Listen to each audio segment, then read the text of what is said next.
ಕ್ರಾಂತಿ ಸಮಾಚಾರಕ್ಕೆ ಸ್ವಾಗತ. ನಾನು ಜಾಫರ್ ರಜಾ. ಕಿತ್ತೂರು ತಾಲೂಕಿನ ಸಂತರ ನಾಡು ಕಾದರಳ್ಳಿ ಪೂಜಾರಿಗಳು ನಮ್ಮ ಜೊತೆ ಇದ್ದಾರೆ. ತನ್ವೀರ್ ಸಾಬ್ ಮುಜಾವರ್ ಅವ್ರನ್ನ ಮಾತಾಡ್ಸೋಣ ಬನ್ನಿ. ಸರ್, ಕಾರ್ಯಕ್ರಮಕ್ಕೆ ಸ್ವಾಗತ. ಸರ್, ಗುರುಗಳೇ, ತಮ್ಮ ಪರಿಚಯದ ಬಗ್ಗೆ ಸ್ವಲ್ಪ ಹೇಳ್ತೀರಾ? ನಾನು ಈಗ ಹುಟ್ಟಿದ್ದು ಮುಜಾವರ್ ಅನ್ನುವ ಒಂದು ಖಾನ್ದಾನದಲ್ಲಿ.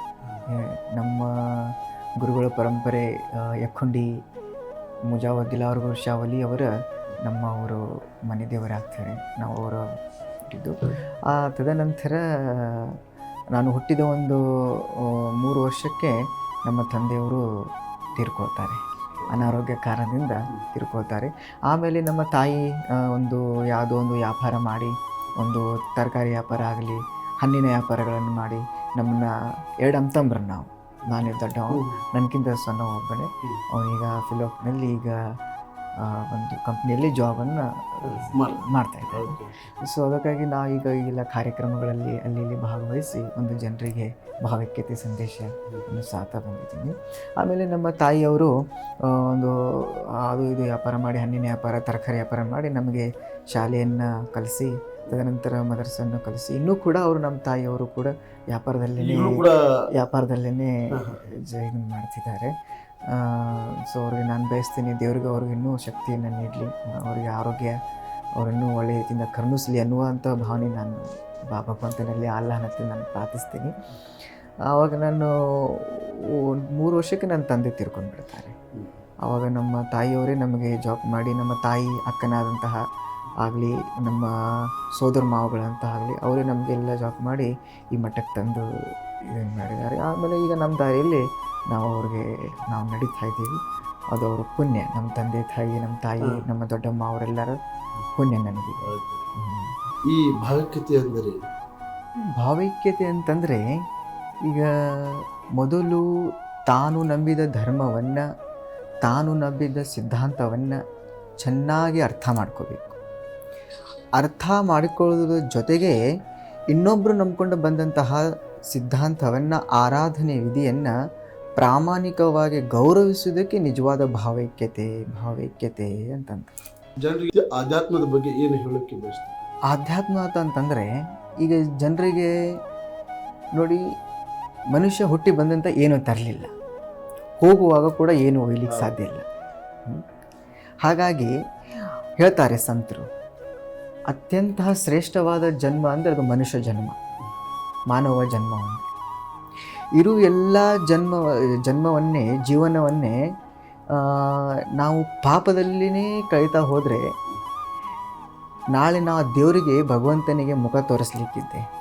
ನಾನು ಏನೇನು ಮಾಡಿ ಬಂದು ಈ ಕಾಲದಲ್ಲಿ, ಈ ಸಮಾಜದಲ್ಲಿ ಹುಟ್ಟಿ, ಮಾನವ ಜನ್ಮದಲ್ಲಿ ಹುಟ್ಟಿ ಏನು ಮಾಡಬೇಕಾಗಿತ್ತು, ನಾನು ಏನು ಮಾಡಿದೆ ಅನ್ನುವಂತಹ ಒಂದು ಭಗವಂತನಿಗೆ ನಾನು ಉತ್ತರವನ್ನು ನೀಡಬೇಕಾಗಿದೆ ನಾನು.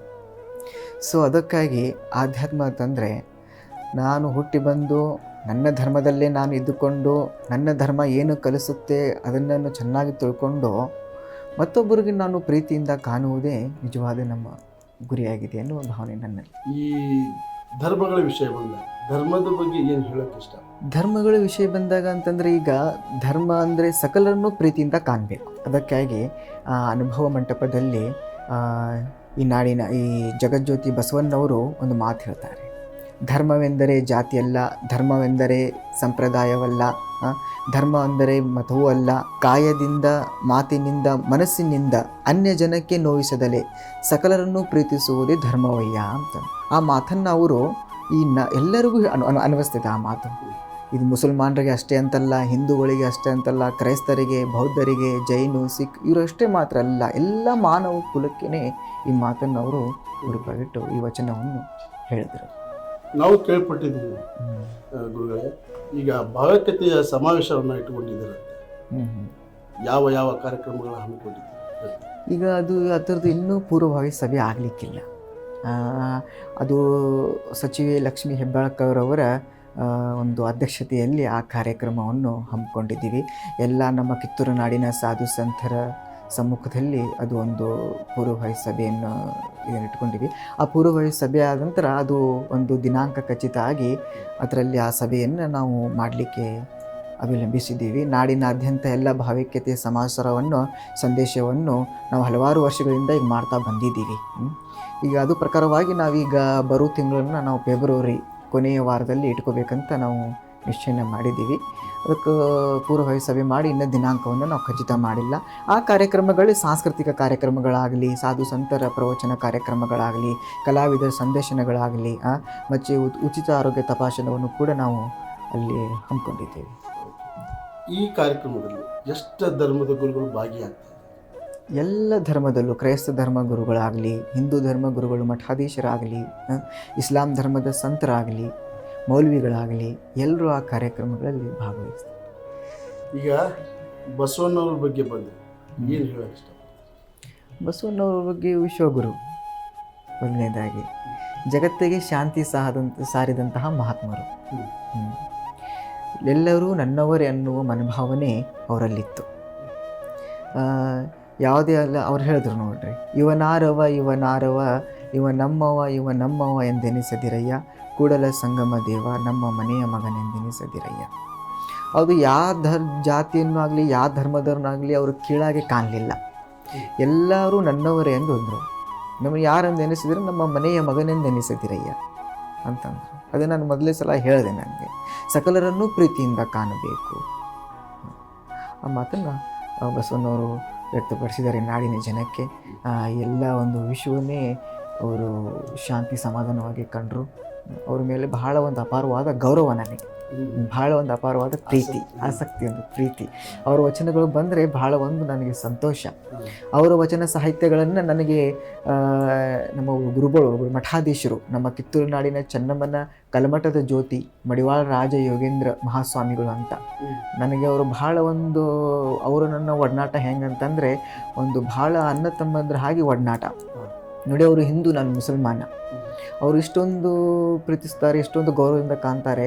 ಸ್ವಂತ ಅವರಿಗೆ ತಮ್ಮನಿಗೆ ಅವರು ಪ್ರೀತಿಯಿಂದ ಕಾಣ್ತಾರಿಲ್ಲೋ ಗೊತ್ತಿಲ್ಲ, ಅಣ್ಣನಿಗೆ ಅವರು ಪ್ರೀತಿಯಿಂದ ಕಾಣ್ತಾರನ್ನೋ ಗೊತ್ತಿಲ್ಲ. ಅಷ್ಟು ಒಂದು ನನಗೆ ಏನೋ ಒಂದು ತೊಂದರೆ ಬಂದರೆ, ನಾನು ಏನೋ ಒಂದು ಸರಿ ಅವರು ನನ್ನ ಮಾತಿಗೆ ಇಲ್ಲ ಅನ್ನಲ್ಲ. ಆಯಿತು ಗುರುಗಳೇ ಮಾಡೋಣ, ಆಯ್ತಪ್ಪರು ಮಾಡೋಣ ಅಂತ ಒಂದು ಅಪಾರ ಒಂದು ಗೌರವ. ಈಗ ಸಾಕಷ್ಟು ವಚನ ಸಾಹಿತ್ಯ, ನನ್ನ ಭಗವದ್ಗೀತೆಯನ್ನು ಧಾರಣೆಯನ್ನು ಮಾಡಿದರು. ಮತ್ತು ಬಸವಣ್ಣವ್ರ ಬಗ್ಗೆ, ಅಕ್ಕ ಮಹಾದೇವರ ಬಗ್ಗೆ ಈ ವಚನ ಸಾಹಿತ್ಯಗಳನ್ನು, ಪುಸ್ತಕಗಳನ್ನು ನನಗೆ ಗೌರವದಿಂದ ಅವರು ಓದಲಿಕ್ಕೆ, ಅಧ್ಯಯನ ಮಾಡಲಿಕ್ಕೆ ನನಗೆ ಕೊಟ್ಟಿದ್ದಾರೆ. ಮತ್ತು ನನ್ನ ಕಡೆಯಿಂದ ಕೂಡ ಇಸ್ಲಾಂ ಧರ್ಮದ ಗ್ರಂಥವಾದಂತಹ ಕುರಾನವನ್ನು ಕೂಡ ಅವರು ನನ್ನ ಕಡೆಯಿಂದ ಪಡ್ಕೊಂಡು ಅಧ್ಯಯನ ಮಾಡಲಿಕ್ಕೆ ಅಂಥೇಳಿ, ಇದೇ ಅಲ್ವಾ ಒಂದು ಭಾವೈಕ್ಯತೆ, ಇದೇ ಅಲ್ವಾ ಒಂದು ಪ್ರೀತಿ. ಇದರಲ್ಲಿ ಏನಿದೆ ಒಯ್ಲಿಕ್ಕಿದೆ? ಇದೇ ಒಂದು ನಾಡಿಗೆ ಒಂದು ಒಳ್ಳೆಯ ಸಂದೇಶ ನೋಡಿ. ಇಸ್ಲಾಂ ಧರ್ಮದಿಂದ ಅವರು ಕುರಾನನ್ನು ಓದಲಿಕ್ಕೆ ಅವರು ಪ್ರೀತಿಯಿಂದ ತಗೊಂಡ್ರು. ಹಿಂದೂ ಧರ್ಮದ ಬಗ್ಗೆ ತಿಳ್ಕೊಳ್ಳೋಕ್ಕೆ ಗ್ರಂಥವನ್ನು, ಭಗವದ್ಗೀತಾವನ್ನು, ಮತ್ತು ತದನಂತರ ವಚನ ಸಾಹಿತ್ಯಗಳನ್ನು, ಬಸವಣ್ಣವ್ರ ಬಗ್ಗೆ ಪುಸ್ತಕಗಳನ್ನು ಅವರು ನನಗೆ ಧಾರಣೆಯನ್ನು ಮಾಡಿದರು. ಇದರಲ್ಲಿ ಒಂದು ಎಷ್ಟು ಪ್ರೀತಿ, ಶಾಂತಿ ಇದೆ. ಎಲ್ಲರೂ ಮುಂದೆ ಮಾನವರು ಇದೇ ಥರ ಓದಲಿಕ್ಕೆ ಅಂದರೆ ನಮ್ಮ ಭಾರತ ಭವ್ಯ ಆಗಲಿಕ್ಕೆ ಸಾಕ್ಷಿ. ಭಾವೈಕ್ಯತೆ ಅನ್ನೋದು ಒಂದು ಭಾರತಕ್ಕೊಂದು ಭವ್ಯ ಸಾಕ್ಷಿ. ಆ ಭಾರತ ಮಾತೆಯ ಮಡಿಲಲ್ಲಿ ಹುಟ್ಟಿದಂಥ ನಾವೆಲ್ಲರೂ ಭಾಗ್ಯಶೀಲಿಗಳು. ಅಂಥದ್ರಲ್ಲಿ ಕನ್ನಡ ನಾಡಿನಲ್ಲಿ ಹುಟ್ಟಿದಂತಹ ನಾವೆಲ್ಲರೂ ಪುಣ್ಯವಂತರು. ಅವಾಗಂತಾರೆ ಶರಣರು, ಮೊದಲು ನೀನು ಯಾರನ್ನು ಕೇಳಿದಾಗ ಮೊದಲು ನಾನು ಮಾನವ, ಆಮೇಲೆ ನಾನು ಭಾರತಿ, ಆಮೇಲೆ ನಾನು ಕನ್ನಡಿಗ, ಆಮೇಲೆ ನೀವೇನು ಹೇಳ್ಕೊತೀರಿ ಹೇಳ್ಕೋರಿ, ನಿಮ್ಮ ಧರ್ಮಕ್ಕೆ ಅನುಸಾರವಾಗಿ ನೀವು ನಡೀರಿ, ಅವರವರ ಭಾವನೆ ತಕ್ಕಂತೆ ನೀವು ನೋಡಿರಿ. ಈಗ 1500 ವರ್ಷದ ಹಿಂದೆ ಹಜರತ್ ಮೊಹಮ್ಮದ್ ಪೈಗಂಬರ್ ಅವರು ಮಕ್ಕಾಪಟ್ಟಣದಲ್ಲಿ ಹೇಳಿದರು, ವಿಶ್ವದ ಜನಾಂಗವನ್ನು ಪ್ರೀತಿಸುವವನೇ ನಿಜವಾದ ಮುಸಲ್ಮಾನ ಅಂತ. ಹಂಗೆ ಸಕಲರನ್ನು ಪ್ರೀತಿಸುವುದೇ ಧರ್ಮವಯ್ಯ. ಈ ಕಡೆ ಬಸವಣ್ಣವರು, ಅವನು ಏನು ಮಾಡುತ್ತಿರುವವನಿಗೆ ಅವನಿಗೆ ತಿಳಿಯದು, ಅವನಿಗೆ ಕ್ಷಮಿಸು ತಂದೆ ಅಂತ ಪ್ರಭು ಯೇಸು ಕ್ರಿಸ್ತರಲ್ಲಿ ಶಿಲುಬೆಯಲ್ಲಿ ಇರುವಾಗ ಅವರು ಕೂಡ ಟೀಕ್ಲೆಯನ್ನು ಮಾಡ್ತಿರ್ತಾರೆ, ಅವ್ರಿಗೆ ಕಾಡಿಸ್ತಿರ್ತಾರೆ. ಕಾಡಿಸುವಾಗ ಶಿಲುಬೆಯನ್ನು ಹುರಿದಾಗ ಅವ್ರಿಗೆ ಆಶೀರ್ವಾದನ ನೀಡ್ತಾರೆ. ಭಗವಂತನೇ ಅವ್ರಿಗೆ ಕ್ಷಮಿಸು. ಮನುಷ್ಯನಲ್ಲಿ ಕ್ಷಮಿಸುವ ಗುಣ ಇರಬೇಕು. ಮನುಷ್ಯನಲ್ಲಿ ಯಾವ ಮನುಷ್ಯನಲ್ಲಿ ಕ್ಷಮಿಸುವ ಗುಣ ಇರುತ್ತೋ ಅವನಿಗೆ ಭಗವಂತ ಕ್ಷಮಿಸ್ತಾನೆ. ಯಾವ ಮನುಷ್ಯನಲ್ಲಿ ಕರುಣೆ ತೋರುವಂಥ ಮನಸ್ಸಿರುತ್ತೋ ಅವನ ಮೇಲೆ ಭಗವಂತ ಕೂಡ ಕರುಣೆ ತೋರುತ್ತಾನೆ. ಅದಕ್ಕಾಗಿ ಒಂದು ವಚನದಲ್ಲಿ ಹೇಳ್ತಾರೆ, ಮನುಷ್ಯರ ಮೇಲೆ ಕರುಣೆ ತೋರದವ ಭಗವಂತ ಕೂಡ ಕರುಣೆ ತೋರಲಾರ ಅಂತಂತ. ನಾವೆಲ್ಲರನ್ನೂ ಕರುಣೆಯಿಂದ ಕಾಣಬೇಕಾಗಿದೆ, ಎಲ್ಲರನ್ನೂ ಪ್ರೀತಿಸಬೇಕಾಗಿದೆ. ಈಗ ಜನರು ತನ್ನ ಹಿತಕ್ಕಾಗಿ, ತನ್ನ ಸ್ವಾರ್ಥಕ್ಕಾಗಿ ಇನ್ನೊಂದು ಮನುಷ್ಯನನ್ನು ತನ್ನ ಸ್ವಾರ್ಥಕ್ಕಾಗಿ ತಕ್ಕಂತೆ ಬೆಳೆಸ್ಕೋತಾರೆ. ಅದು ಯೋಗ್ಯ ಅಲ್ಲ. ನನ್ನ ಪ್ರಕಾರ ಅದು ಯೋಗ್ಯ ಅಲ್ಲ. ಅದು ಎಲ್ಲರೂ ಅದು ಹೇಳುವಂತಹ ಮಾತು. ಅವನು ತನ್ನ ಸ್ವಾರ್ಥಕ್ಕಾಗಿ ಅವನು ಬಳಸ್ಕೊಂಡು ತನ್ನ ಕೆಲಸ ಹಾಗೂ ಅವನಿಂದ ಕೆಲಸವನ್ನು ಪಡ್ಕೊಂಡು ಮತ್ತೆ ಅವನ ಕೀಳಾಗಿ ಕಾಣೋದಾಗಲಿ, ಮತ್ತೆ ಅವನನ್ನು ದ್ವೇಷಿಸೋದಾಗಲಿ, ಮತ್ತೆ ಅವನನ್ನು ಒಂದು ಥರ ಏನಂತಾರೆ ಅದಕ್ಕೆ ಒಂದು ಅಳ್ಳಗಡಿಯೋದಾಗಲಿ ಆ ಕೆಲಸವನ್ನು ಮಾಡಬಾರ್ದು. ಅಂಥ ಮನುಷ್ಯ, ಅಂಥ ಮಾನವ ಪ್ರಪಂಚದಲ್ಲಷ್ಟ ತನ್ನ ಜೀವನದಲ್ಲಿ ಕೂಡ ತಾನು ಕೂಡ ಎಂದೂ ಯಶಸ್ವಿ ಕಾಣಲಾರ. ಮನುಷ್ಯನನ್ನೇ ಅಧಿಕ ಪ್ರಸಂಗದಿಂದ ಬಳಸ್ಕೋಬಾರ್ದು ಅನ್ನೋ ಭಾವನೆ ನಮ್ಮದು. ಸ್ವಾಮಿ ವಿವೇಕಾನಂದರ ಬಗ್ಗೆ ಏನು ಹೇಳ್ತೀರಿ? ಸ್ವಾಮಿ ವಿವೇಕಾನಂದವ್ರು ಹೇಳಿದ್ರು ನೋಡ್ರಿ, ಆದರ್ಶ ಇಲ್ಲದರೆ ಬದುಕಿಗೆ ಅವಮಾನ, ಸಾಧನೆ ಇಲ್ಲದೆ ಸತ್ತರೆ ಸಾವಿಗೆ ಅವಮಾನ. ಅವರು ಕೂಡ ಎಷ್ಟು ನಾಡಿನ ಜನತೆಗೆ ಸಂದೇಶವನ್ನು ಸಾರಿದ್ದಾರೆ, ಎಷ್ಟು ಶಾಂತಿ ಸಮಾಧಾನವನ್ನು ಸಾರಿದ್ದಾರೆ. ಆದರ್ಶ ಇಲ್ಲದೆ ಬದುಕಿದರೆ ಬದುಕಿಗೆ ಅವಮಾನ, ಸಾಧನೆ ಇಲ್ಲದೆ ಸತ್ತರೆ ಸಾವಿಗೆ ಅವಮಾನ. ಗುರುಗಳೇ, ಈಗ ಗುರುವಿನ ಬಗ್ಗೆ ಏನು ಹೇಳಕ್ಕೆ ಇಚ್ಛೆ ಪಡ್ತೀವಿ? ಗುರುವಿನ ಬಗ್ಗೆ ಹೇಳಕ್ಕೆ ಇಚ್ಛೆ ಪಡೋದಂದ್ರೆ ಬಸವಣ್ಣವ್ರು ಹೇಳಿದ್ರು, ಗುರು ಕರುಣೆ ಇಲ್ಲದೆ ಯಾವ ವ್ಯಕ್ತಿಯು ಕೂಡ ತನ್ನ ಬಾಳನ್ನು ಹಸನಾಗಿಸಿಕೊಳ್ಳಲಾರ ಅಂತ. ಎಲ್ಲದಕ್ಕೂ ನಮಗೆ ಗುರುಗಳು ಬೇಕು. ಒಂದು ಮದುವೆ ಮಾಡಲಿಕ್ಕೆ ಗುರುಗಳು ಬೇಕು, ಒಂದು ಸತ್ತಾಗ ಗುರುಗಳು ಬೇಕು, ಪ್ರತಿಯೊಂದಕ್ಕೂ ಒಂದು ಆಶೀರ್ವಾದ ಮಾಡೋಕ್ಕೆ ಗುರುಗಳು ಬೇಕು. ನಮಗೆಲ್ಲರಿಗೂ ಒಂದು ಗುರುಗಳು ಬೇಕು. ರಾಮಕೃಷ್ಣ ಪರಮಹಂಸರು ಒಂದು ಮಾತನ್ನು ಹೇಳ್ತಾರೆ, ದೇಶಕ್ಕೆ ಕಾಲಕ್ಕೆ ಅವಶ್ಯಕತೆಗೆ ತಕ್ಕಂತೆ ನಾನಾ ಮತಗಳು ಹುಟ್ಟಿಕೊಂಡಿವೆ, ಎಲ್ಲ ಮತಗಳು ಪದಗಳೇ, ಆದರೆ ಮತವೇ ಪರಮಾತ್ಮವಲ್ಲ ಅಂತಂತಾರೆ. ಹಂಗೆ ಗುರುಗಳು ಅನ್ನೋದ್ರ ಬಗ್ಗೆ ಏನಂದ್ರೆ, ಈ ಜಗತ್ತಿನಲ್ಲಿ ಗುರು ಇಲ್ಲದಿದ್ದರೆ ಯಾವ ಕಾರ್ಯ ಕೆಲಸಗಳನ್ನು ನಡೀಲಿಕ್ಕೆ ಸಾಧ್ಯ ಇಲ್ಲ. ಎಲ್ಲದಕ್ಕೂ ಗುರು ಮುಖ್ಯ ಆಗಿದೆ. ಗುರು ಬೇಕೇ ಬೇಕು. ಗುರು ಬೇಕು. ಅದಕ್ಕೆ ಹೇಳಿದ್ರಲ್ಲ, ಗುರುವಿನ ಕರುಣೆ ಇಲ್ಲದೆ ಯಾವ ವ್ಯಕ್ತಿಯು ಕೂಡ ತನ್ನ ಬಾಳನ್ನು ಹಸನಾಗಿಸಿಕೊಳ್ಳು. ಗುರು ಕರುಣೆ ಬೇಕೇ ಬೇಕು. ಪ್ರತಿಯೊಂದಕ್ಕೂ ಗುರುಗಳು ಬೇಕೇ ಬೇಕು. ಇನ್ನೊಂದು ಹೇಳ್ತಾರೆ, ಗುರುವಿನ ಗುಲಾಮನಾಗುವ ತನಕ ದೊರೆಯದನ್ನ ಮುಕ್ತಿ. ಅದು ಒಂದು ಕೂಡ ಅದು ಒಂದು ಕೂಡ ಅದರಲ್ಲಿ ಸಂಭಾಷಣೆ ಇರಲೇಬೇಕು. ಗುರುವಿಗೆ ಸಮನ್ಯಾರಿಲ್ಲಂತೆ ಗುರು ಪಾದವೇ ನಂಬಿರಬೇಕಂತೆ. ಗುರುವಿಗೆ ಸಮನ್ಯಾರಿಲ್ಲಂತೆ ಗುರು ಪಾದವೇ ನಂಬಿರಬೇಕಂತೆ. ಇದೊಂದು ಗುರು ಇರ್ಲಿಕ್ಕೆ ಯಾವುದೂ ಯಾವುದು ಸಾಧ್ಯನೇ ಇಲ್ಲ ಈ ಜಗತ್ತಿನಲ್ಲಿ. ನೀವು ಮಾಡ್ಕೊಡಲ್ಲ. ಈಗ ಮದುವೆ ಮಂತ್ರ ಹೇಳಕ್ಕಂದ್ರೆ ಯಾವ್ದಾರನ್ನ MLA ತಂದು ಕುಡಿಸ್ರಲ್ಲ, ಆಗತ್ತಲ್ಲ. ಹಂಗಿಲ್ಲ. ಈಗ ಯಾವ್ದಾರ ಸತ್ರ ಅಂತಂದ್ರೆ ಮಂತ್ರ ಹೇಳಕ್ಕೆ ಯಾವ್ದಾರ ಒಬ್ಬರು ಕಾರ್ಯಾಧ್ಯಕ್ಷ ಅಂತಂದು ಕುಡಿಸ್ ಸಾಧ್ಯ ಆಗ್ತದೆ? ಎಲ್ಲದಕ್ಕೂ ಗುರುಗಳೇ ಬೇಕು. ಏನಾದರೂ ನಮ್ಗೆ ಒಳ್ಳೆ ಮಾರ್ಗ ತೋರಿಸ್ಬೇಕಾದ್ರೆ ನಮಗೆ ಗುರುಗಳು ಬೇಕು. ಏನೋ ಒಂದು ಒಳ್ಳೆ ಆಶೀರ್ವಾದ ಬೇಕಾದ್ರೆ ನಮ್ಗೆ ಗುರುಗಳು ಬೇಕೇ ಬೇಕು. ಅದಕ್ಕೆ ಕೂಡ ಯಾವುದೇ ಧರ್ಮದ ಗುರುಗಳಾಗಲಿ, ಎಲ್ಲ ಧರ್ಮ ಗುರುಗಳೇ. ಅದು ಇಸ್ಲಾಂ ಆದರೂ ಸಹ, ಮುಸ್ಲಿಂ ಆದರೂ ಸಹ, ಹಿಂದೂ ಆದರೂ ಸಹ, ಕ್ರೈಸ್ತನಾಗಲಿ, ಎಲ್ಲರನ್ನೂ ಸಮಾನತೆಯಿಂದ ಕಾಣಬೇಕು. ನಾವು ಎಲ್ಲರನ್ನೂ ಪ್ರೀತಿಯಿಂದ ಕಾಣಬೇಕು. ಗುರುವಿನ ಸ್ಥಾನ. ಜಾತಿ ಧರ್ಮ ಮಾಡೋನು ಗುರುಗಳಲ್ಲ. ಗುರುವಿನ ಕೆಲಸ ಏನಪ್ಪ ಅಂತಂದರೆ, ಎಲ್ಲರಿಗೂ ಒಂದು ಶಾಂತಿವಾದಂತಹ ಅಧ್ಯಾತ್ಮವನ್ನು ಅವನಲ್ಲಿ ಕೊಡಬೇಕು. ಸರ್ವದರಲ್ಲಿ ಎಲ್ಲರೂ ನನ್ನವನ್ನೇ ಕಾಣುವಂಥ ಸದ್ಭಾವನೆ ಅವನಲ್ಲಿ ಗುರುವಿನಲ್ಲಿ ಇರಬೇಕು. ಯಾವುದು ಅಲ್ಲಂಘನಿಸ್ತಾನೋ, ಯಾವುದನ್ನು ಕೀಳ್ಗಣಿಸ್ತಾನೋ, ಯಾವ ಧರ್ಮವನ್ನು, ಯಾವುದೋ ಜಾತಿಯನ್ನು ಒಂದು ಕೀಳಾಗಿ ಕಾಣ್ತಾರೋ ಅವರು ಗುರುಗಳು ಅಲ್ಲ. ಅದಕ್ಕಾಗಿ ಒಂದು ಕಡೆ ಹೇಳ್ತಾರೆ, ಗುರುವಿನ ಕರುಣೆ ಆಗಬೇಕಾದರೆ ಗರ್ವವ ಬಿಡಬೇಕು, ಪುರುತರ ಸುಖವನ್ನು ಪಡೆಯಬೇಕಾದರೆ, ಮೋಕ್ಷ ಸುಖವನ್ನು ಪಡೆಯಬೇಕಾದರೆ ಶರೀರವನ್ನು ಬೇರಿಡಬೇಕು, ಶಶಿಧರನ ಕೃಪೆ ಆಗಬೇಕಾದರೆ ಶಿಶುವಿನಂತೆ ಮೊರೆ ಇಡಬೇಕು. ಗುರುವಿನ ಸ್ಥಾನ ಬಹಳ ದೊಡ್ಡದು. ಗುರು ಅಡಿಯಲ್ಲಿ ಕುಂತರು ಗುರುವೇನೆ, ಸಿಂಹಾಸನದ ಮೇಲೆ ಕುಂತರು ಗುರುವೇನೆ. ಗುರು ಎಲ್ಲೇ ಇರಲಿ ಗುರು. ಒಮ್ಮೆ ಅವು ಪೀಠ ಅಲಂಕಾರ ಮಾಡಿದರೆ ಅವನು ಕೊನೆ ಸಾಯೋ ತನಕ ಅವನೇ ಗುರುಗಳೇ. ಇಸ್ಲಾಂ ಧರ್ಮದಲ್ಲಿ ಹುಟ್ಟಿ ಈ ಕನ್ನಡ ಸ್ಪಷ್ಟತೆಯ ಬಗ್ಗೆ ಹೇಗೆ ಯಾವ ಥರ ಕಲಿತೀವಿ? ನಾನು 1ನೇ ತರಗತಿಯಿಂದ ಹಿಡಿದು 10ನೇ ತರಗತಿ ಓದು ನನ್ನ ಅಧ್ಯಯನ ಕನ್ನಡನೇ. ಅದರಲ್ಲಿ ಯಾವ ಸಂಶಯವೂ ಕೂಡ ಇಲ್ಲ. ಆಮೇಲೆ 10ನೇ ತರಗತಿ ಮುಗಿದ್ಮೇಲೆ ಒಂದು 3 ವರ್ಷ ಮೂರುವರೆ ವರ್ಷ ನಾನು ಅರಬ್ಬಿ ಮದರ್ಸವನ್ನು ಅಧ್ಯಯನ ಮಾಡಿದೆ. ಕನ್ನಡವನ್ನು ನನಗೆ ಸ್ಪಷ್ಟವಾಗಿ ನನಗೆ ಬೆಂಬಲಿಸ್ತು. ಇಸ್ಲಾಂ ಧರ್ಮದಲ್ಲಿ ಹುಟ್ಟಿದ್ದು ಸಹ ನನ್ನ ಕನ್ನಡಕ್ಕೆ ಏನು ಇದನ್ನಿಲ್ಲ. ಈ ಕನ್ನಡನೇ ಅಂದ್ರೆ ಒಂದು ರೋಮಾಂಚನ.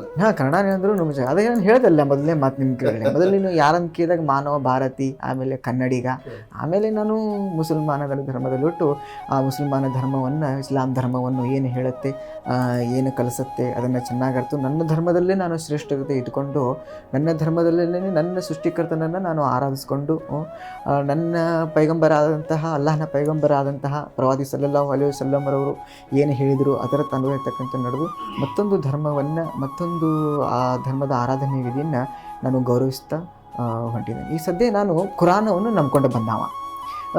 ನಾನು ಕುರಾನವನ್ನು ಬಿಟ್ಟರೆ ಮತ್ತೊಂದು ಧರ್ಮದ ಗ್ರಂಥ ನಾನು ಮುಟ್ಟೋದಿಲ್ಲ ಅಂತ ಮಡಿವಂತಿಕೆ ನಾ ಮಾಡೀನಿ ಅಂತಂದರೆ ಈ ಜಗತ್ತಿನಲ್ಲಿ ನನ್ನಷ್ಟು ಸಣ್ಣವರು ಯಾರೂ ಆಗಲಿಕ್ಕೆ ಸಾಧ್ಯ ಇಲ್ಲ. ನಾನು ಕುರಾನ್ ಓದುವುದ್ರ ಜೊತೆಗೆ ಉಪನಿಷತ್ತುಗಳನ್ನು ನಾನು ಅಭ್ಯಾಸ ಮಾಡಬೇಕು, ವಚನ ಸಾಹಿತ್ಯಗಳನ್ನು ನಾನು ಅಭ್ಯಾಸ ಮಾಡಬೇಕು, ಉಳಿದ ಧರ್ಮಗಳನ್ನು ನಾನು ಅಭ್ಯಾಸ ಯಾಕೆ ಮಾಡಬೇಕು ಅಂತೇನಂತಂದರೆ, ನೀವು ನೋಡ್ಬೋದು ಧರ್ಮದ ಬರುವ ಬಗ್ಗೆ ವ್ಯಾಖ್ಯಾನ, ದೇವರ ಬಗ್ಗೆ ಬರುವ ವ್ಯಾಖ್ಯಾನ ಒಂದೇ ಅನ್ನೋದನ್ನು ನಿಮಗೆ ಮನದಂಟನೆ ಆಗಿಬಿಡುತ್ತೆ. ಅದಕ್ಕೆ ಎಲ್ಲ ಧರ್ಮ ಗ್ರಂಥಗಳನ್ನು ನಾವು ಅಧ್ಯಯನ ಮಾಡಬೇಕು. ಮಾಡ್ತಾ ನಾವು ಎಲ್ಲರನ್ನೂ ಪ್ರೀತಿ ಸಹನೆಯಿಂದ ಬಾಳಿಂದ ಕಾಣ್ಕೊಂಡು ಆ ಭಾವೈಕ್ಯತೆಯಿಂದ ಬಾಳಿ ಜೀವನವನ್ನು ಮುಗಿಸೋದೇ ನಿಜವಾದ ಜೀವನವನ್ನು ಅಂತ ನಾನು ಭಾವಿಸ್ತಾ ಈ ಸಮಾಜದಲ್ಲಿ ಬದುಕ್ತಾ ಇದ್ದೇವೆ.